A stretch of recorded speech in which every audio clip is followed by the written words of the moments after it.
জানুয়ারি মাস পড়ে গেল, তাই আমরা ঘুরতে চলে আসলাম কুঞ্জনগর পার্কে। তো তোমাদেরকে দেখাতে চলেছি এখানে কি কি আছে, পুরো ভিডিওটা দেখতে থাকুন। কুঞ্জনগর পার্কে ঢোকার আগেই আমরা এই মন্দিরটি দর্শন করে যেতে পারবো। সুন্দর একটা মন্দির। তো এখন চলে আসলাম বাইক স্ট্যান্ডে লাগাবো।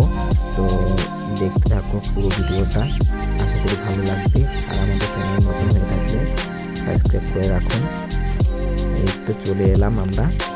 তো এখন ভিতরে ঢুকবো।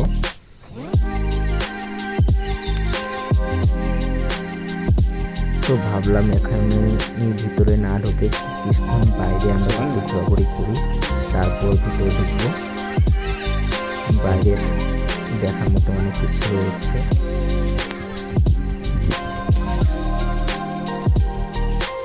অনেক দূর দূরান্ত থেকে মানুষ এখানে আসে। পুরো ভিডিওটা দেখতে হলে আমাদের পরে ভিডিওতে আপনাদের দেখতে হবে। তো পরে ভিডিওটা আমাদের খুব শীঘ্রই চলে আসতে চলেছে। তো আমাদের এই ভিডিওটা সম্পূর্ণ দেখার জন্য অসংখ্য ধন্যবাদ।